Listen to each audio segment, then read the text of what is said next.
Hey guys, today's gonna be a short video. I just want to apologize for being so inactive recently.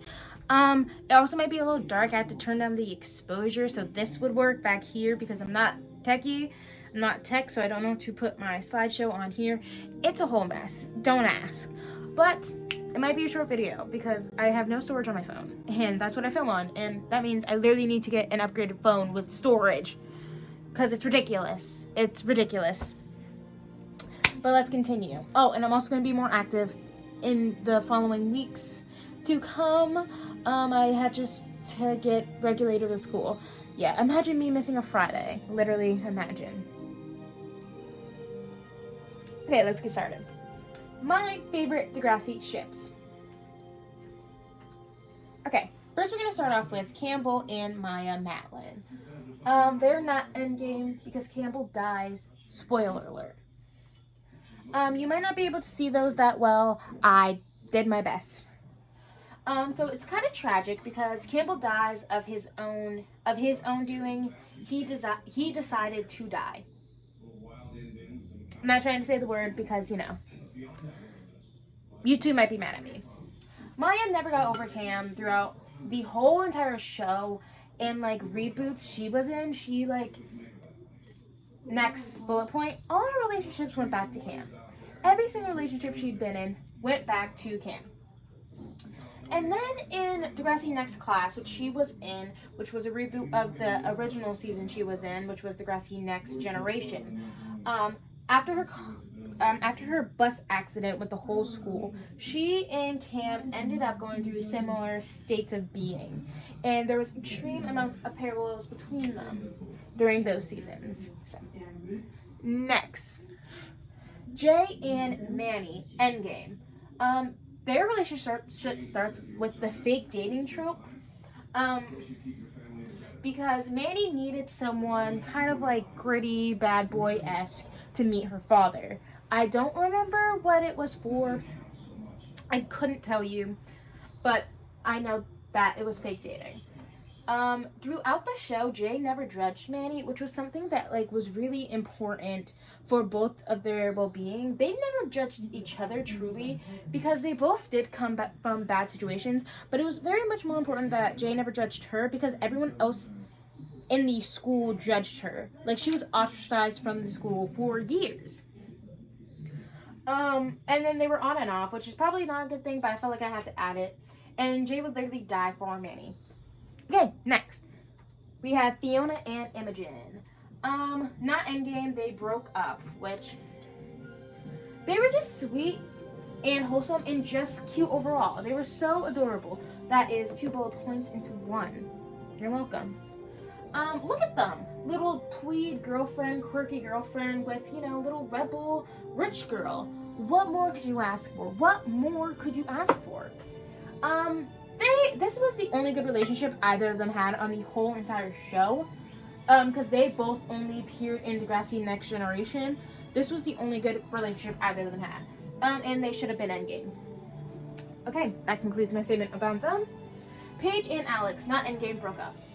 I don't understand why they broke up. Well, I know why they broke up. I think it was a cute ride. I'm okay that they broke up.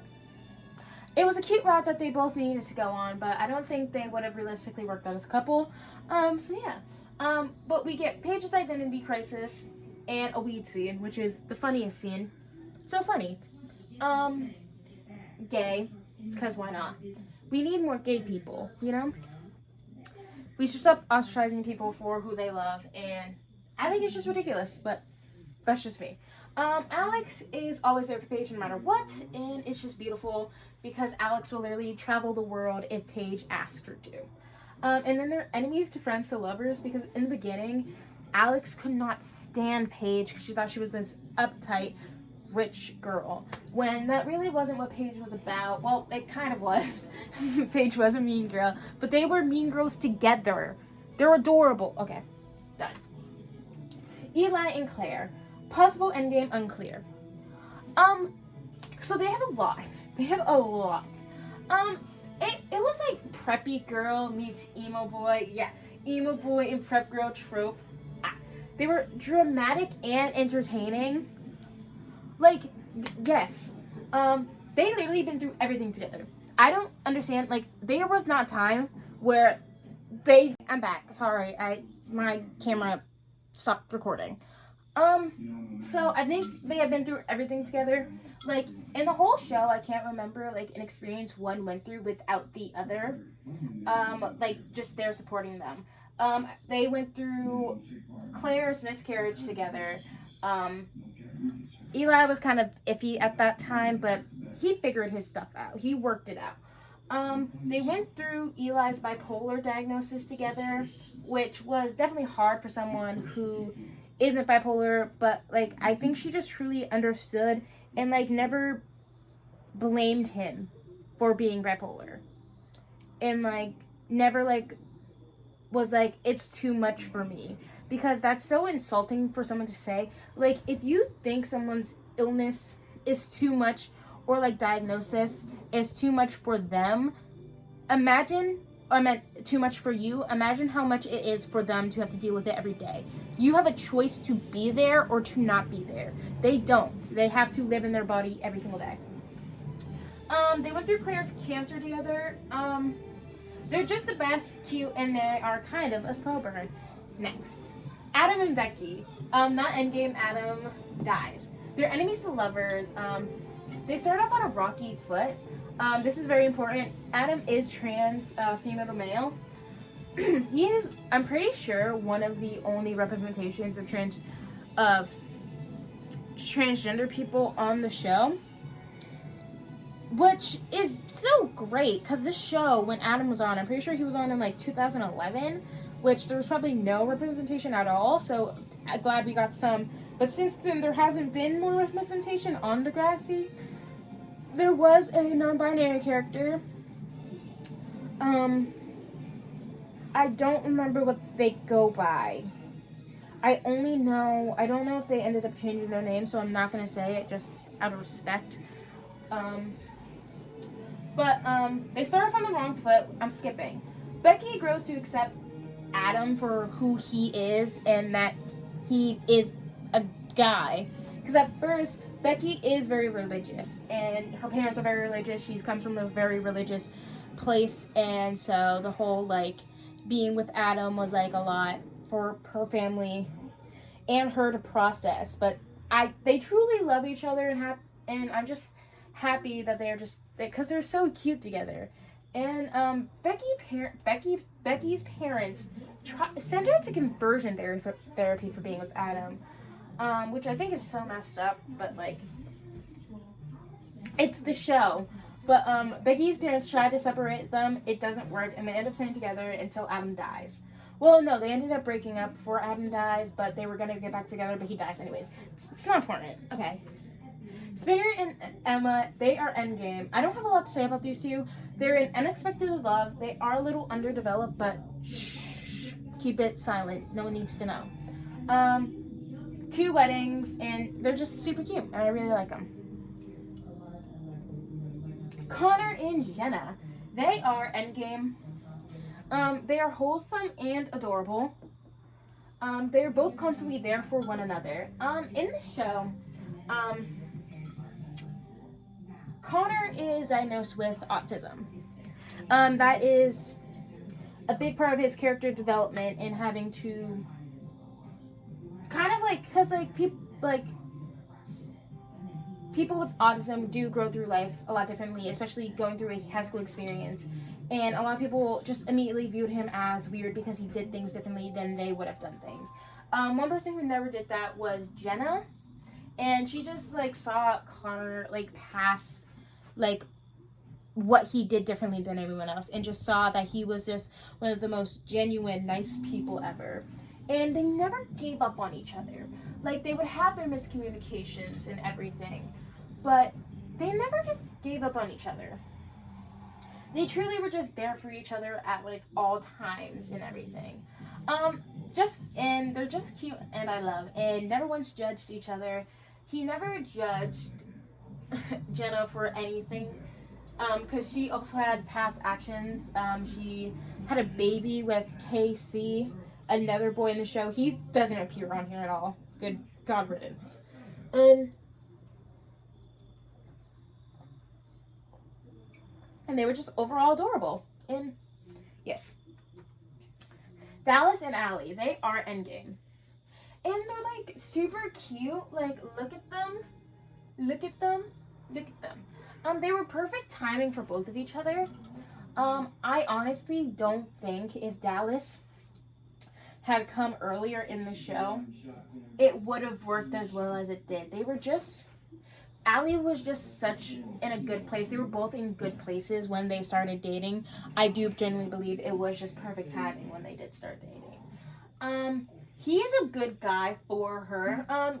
Dallas has done some pretty questionable actions. I'm not gonna lie. I'm not gonna sit here and be like, Dallas is a great guy. He's done some questionable actions, but he's a good guy for her based on all the past guys she dated. And I don't think I would want her to date any other guy, because I don't think any other guy would be good for her. They're just perfect. Truly just perfect. Allie loves his son because he does have a son with another girl, and Allie just truly loves him and like accepts him as a part of Dallas and as a person on his own, so it's super cute. And they are just like perfect people for each other. Ignore my typo. But they're perfect people for each other, and I just love them. Declan and Holly J, not endgame, they broke up. Oh wait, what were they? Did I have it today? They are endgame. Okay. Not endgame, broken up. Look at that! Oh, look at them. Oh, how could they break up? I don't understand to this day. But they have the rich boy, poor girl thing going on. Because he's super rich, and she starts out super rich, but then her parents are like, we lost all our money. So, like, you gotta cough up some cash, little missy. And she's like, what? Yeah, and she got, like, super sick in the show and had to get, like, a liver transfusion. Found out she was adopted. She went through a lot. But they're both cute. They're both smarty pants, which I think is such, like, a cute, like, couple thing. If, like, you guys are both smart and then you guys get into a relationship, because then you guys can be, like, smart together, you know? And we don't talk about the New York movie, because in that movie, Declan did kiss his sister, Fiona Coyne. Yeah, you did see her earlier on this. She was with Imogen. We don't talk about it. I ship them. And I headcanon they get back together after college. I do headcanon that to this day. Next. Darcy and Peter. Not endgame, they broke up. They were just an aesthetically pleasing couple. They, like, really matched each other's vibes. And I really liked them. I don't have much to say for them. But Peter was, like, there for Darcy after her essay. And they're just cute. They're just cute. Like, yeah. There wasn't, like, a ton of drama except, like, the whole nude scandal thing that Darcy had. But, like,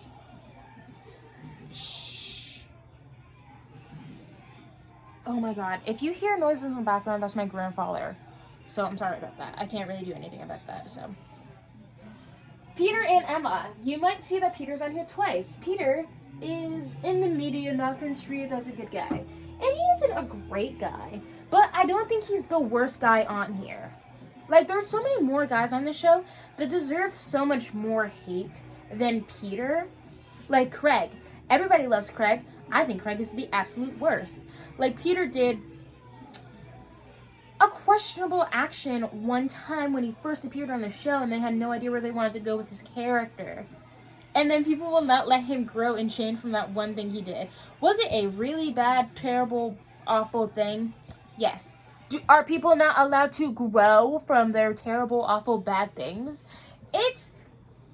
You're not a bad person for doing a bad thing. You are a bad person for constantly doing bad things. If you're someone who constantly does bad things, you gotta look inward. But if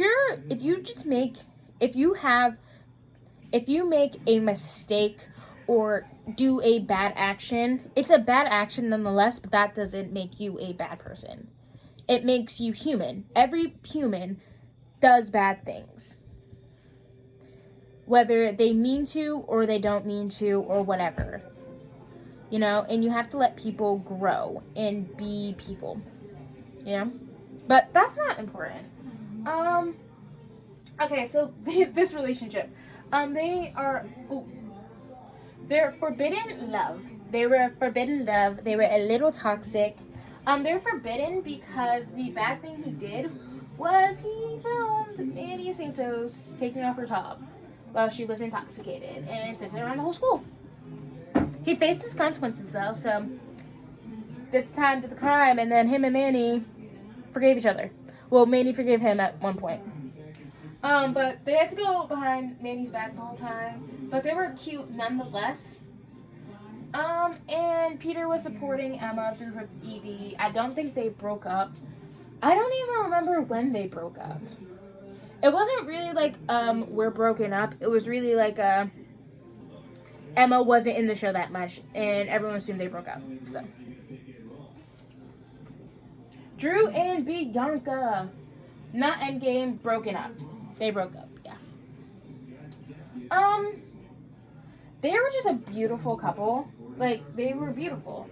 Like, I don't know what to say about them. Bianca literally murdered someone for Drew. Literally murdered someone. Dramatic. They were a dramatic couple, not gonna say. And their kind of aesthetic was like Wrong Side of the Track meets Rich Boy. Yeah. Drew proposed to Bianca. Literally proposed. And they got married in Las Vegas. And then they broke up. Should have been Endgame. Should have been Endgame. Ellie and Sean. Not Endgame. And I know some of y'all are going to be in my comment section being like, where's Emma and Sean? Where's Emma and John? Where's Emma and John? I'm sorry. You're going to have to hate me. Like, I'm sorry. What do you want me to do? Like, it's not my fault that Ellie and Sean are cuter, are better, are the superior to Emma and Sean. Emma and Spinner, though, I think cute. I'm glad they're Endgame. I feel like they're cute. So, like, if they put a little bit more development into Emma and Spinner, everyone would have been on their knees for that. That would have been amazing. Everyone would have loved that. They would have been asking for more. And no. They didn't, it's just that they didn't give the time for it. But I saw the vision. Me and the writers of Degrassi saw the vision. It takes a true intellectual to see the vision of Emma and Spinner. And it's okay if you're not. It's okay. But I like them. They're not Endgame. They ended up breaking up because Sean left. They had the same vibe. They were just like vibing together, and I think they were super cute. They both came from like not so great situations. They ended up living together, and they had a possum. They were possum parents together. Like, isn't that amazing? Also, Ellie didn't get mad when Sean left, because this was after a really traumatic experience that happened at their school. Rick, one of the characters, ended up bringing a weapon to school, and now we have a kid called Wheelchair Jimmy, so I think we know what happened. Also, they got together in the Breakfast Club episode, so they're obviously the superior. Next, JT and Liberty. They're not Endgame, broken up / JT died. Ooh. Yep. So, let me get into the bullet points. Wow, I am tired. Ooh. They're a slow burn, and they're just adorkable. They're adorkable. Like, I had to give them adorkable because their aesthetic is like nerd / joke star. Like, Liberty's like a really big, like, I'm into my academics, let's get academics done today. And JT's like, jokes, I got jokes for days. Jokes, I got them. You got jokes, I got jokes, we all got jokes. That's JT's vibe. JT tried to get Liberty a house when she got pregnant. JT did everything to support their baby, literally everything. Like, he got a job, he like literally tried to sell drugs to support their baby, and Liberty was just like, no. Yeah, did JT do a little? Yeah, he did. Did he get a little overdosey? Yeah, he did. But he was trying, and she just didn't give him the time of day. And I don't understand why she didn't. She was just like, no. And, like, she just wouldn't give him the man the time of day. And the worst part is, it was such a reverse roles, because in the beginning, Liberty had such a crush on JT. Liberty had a crush on JT from season 1, and JT would not give this girl the time of day. He was like, no, I don't want you. I don't want. He literally pretended to be gay so he didn't have to date her. And then when it comes around time for it to go the other way around, it was, when they finally started dating, Liberty just didn't want to give him the time of day. JT still loved Liberty, even when he was with Mia, his other girlfriend in the show, and wanted to tell her at her party, at Liberty's party, that Manny ended up throwing for her, and he never got to tell her, and JT died. Sav and Holly J. Not endgame. I don't really have much to say about them. I just like them a lot, and they're just a fun relationship. Just to let you guys know, not every relationship you have to be in or need to be in needs to be your lifelong relationship. You guys need to get married. Relationships are allowed to just be fun. You know? Like, not every relationship you are in needs to be like, I'm gonna marry this person. Not every relationship needs to be like that. As a society, I think we should accept that all relationships don't need to be like that. And yeah, what else can I say? And then Joey and Caitlyn, they are the slowest of slow burns. It literally took them 2 whole entire shows to get together and stay together. Because they did get together in Degrassi Junior High. They broke up in Degrassi High, and Caitlyn was the first person on Canadian television to say the F word, I think. it was Canadian teen television. I'm not remember it correctly. And they didn't get together until Degrassi Next Generation. They're cute and lovely, and I love them. And then we have Riley and Zane. It really did start off rocky because Zane assumed Riley. This is Zane, that's Riley. I really assumed Riley was just a homophobic jock, which he was. He was a homophobic jock. Yeah, and you know what they say about all homophobes? Self-deprecating. Their relationship was hidden for a majority of the season that their relationship started in, if I'm not mistaken. But I think I remember when they ended up making their relationship public was an accident Riley made, because he didn't know. Because he ended up, he ended up signing them both up for prom king and king. But he didn't realize that in his head, he didn't realize that it was going to be he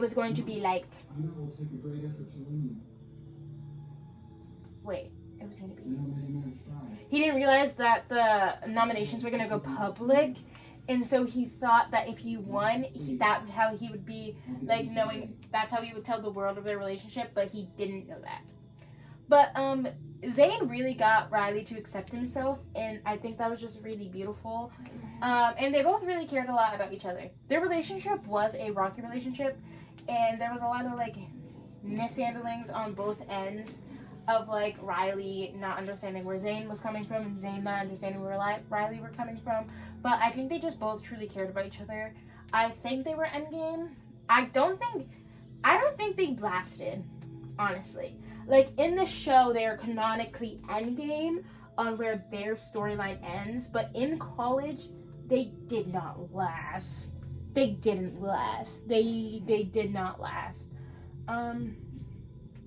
They broke up in college, and they might have gone back together later in life, but they broke up in college. It's my headcanon. Oh, Zoe and Rasha, they are endgame. A lot of Degrassi Next Class relationships are endgame, canonically endgame. This is Zoe's first good relationship. Yeah, that's all I have to say. She was with Miles, Winston. She was with Zig for a hot second, just to get back at Grace, because Grace was I don't like you that way. I just wanted to make you happy. Which is worse. Like, why would you lead someone on when you know you're not into girls? Like, you knew that, you jerk. And then you're like, I was trying for you. And she was like, what? No, don't say that. No, why would you say that? And blah, blah, blah. Zoe finally stood up to her mom once Rasha came along. Once she was with Rasha. Also, this is Zoe, that's Rasha. Zoe, Rasha, long hair, brown hair, Zoe, gold hair, short hair, Rasha. Yeah, because Zoe's mom was like, did not like gay people. And she was like, my daughter would never be gay. Never be gay. See, this is what happens with homophobes. Homophobes are either gay themselves or then go on to have gay children. And I feel more bad for the gay children of homophobes than homophobes who are gay themselves. Because you have a decision. You are making a decision if you're being homophobic. So. They're overall cute. I just really like them.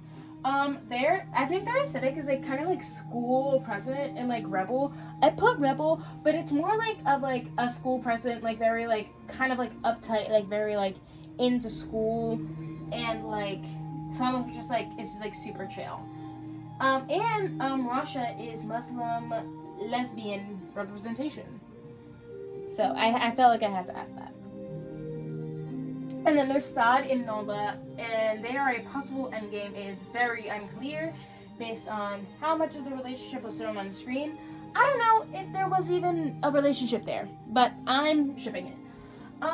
Lola always assumed the best of Saad, because like the whole school like turned against Saad because they thought he was like racist against Belgium or something. I don't really remember what was going on in there.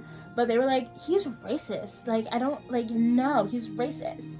Because he was speaking in his native tongue. And, like, he wasn't fully conveying his thoughts on, like, what he was saying. Because there was, like, a war happening between Belgium and something else. And he was trying to explain that his home country was actually... Because, like, people were trying to perceive it as Belgium was in the right and that his home country was, in the wrong, when he was trying to explain that it wasn't like that, it was, like, the other way around or something like that. But people were being racist, and the moment they heard him speaking in his native tongue and not wanting to associate with the Belgian side of the war... He threw away it because they like forced him to have it, and he was like, I don't want it. And they were like, have it. And he was like, started speaking in the native tongue and threw it away, and they immediately assumed racism. Yes, so I think it's kind of messed up. But the thing is, Lola never cared what others thought of Saad. Like, truly, throughout the whole show, like, she did not care a single time. Like, everyone was, like, telling him, he's a bad guy, blah, blah, blah. They tried to convince her that he was a terrorist, because everyone thought he was a terrorist as well. Racism.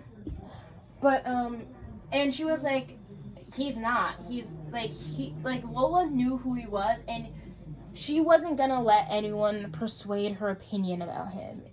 You know? Yeah.